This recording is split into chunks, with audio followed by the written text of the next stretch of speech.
There's a distinct disadvantage to branch. It's been set up in the foundation context, and you know, I don't think it's any secret either that I was running the S60 R&D teams at Nokia before joining the foundation, and have quite a bit of visibility into the plans that were in place, and now the execution model that's in place concerning the source code systems and so forth. And there is not a different branch or a different version of the system that is being matured within Nokia.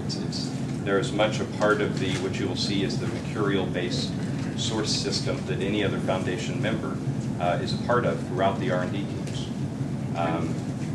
So in anything, when somebody comes into the foundation, goes in to look at a package or participate and work with a package owner in the foundation context, at the very beginning, you're most likely going to be working with a Nokia package owner somewhere in the system. And then what you're going to see, you know, live in a system, not a different version of a different system or anything of that nature. You're going to be working live in that system, seeing it mature, seeing these other things happen to code as Nokia and many other OEMs like Sony Ericsson, many network providers and others go to mature this software in this way. And then what you'll see as you go into 2010, 2011, you'll actually see package ownership change, and I think to a significant degree. So you'll see that percentage of code contributed from Nokia will actually lessen, and you'll see others come online. You'll see the Qualcomm contributions, you'll see the Orange contributions,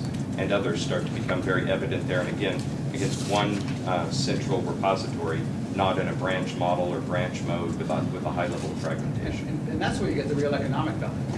The whole point of this is essentially for a company like Nokia to leverage other people's skills and expertise.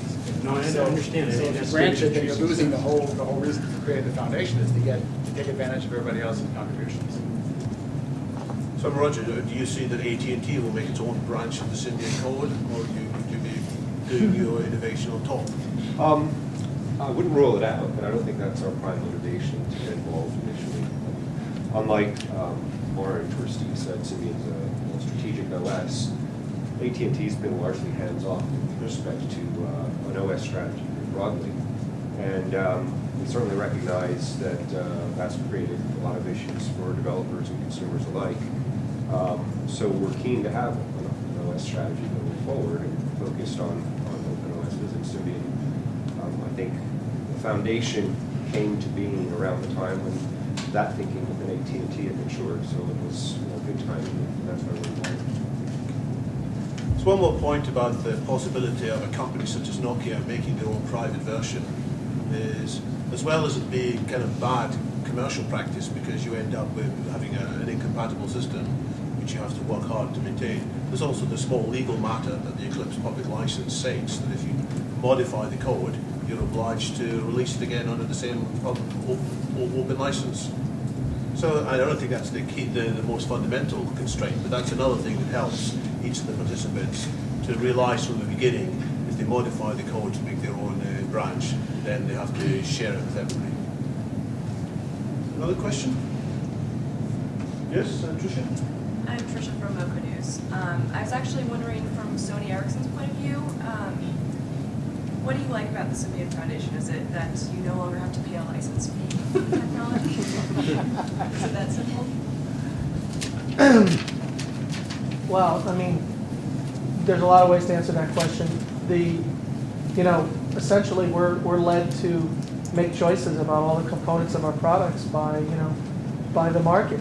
And the fact is, Symbian has a great degree of acceptance among many of our customers. And it's certainly, free isn't free, of course, as you know. And I wouldn't say that's the dominant consideration in making a choice. It's what your customers want, what the possibilities are for making distinguishing products, how it relates to your own differentiation within that. And I think for all those reasons, we definitely have interest in making some of these products.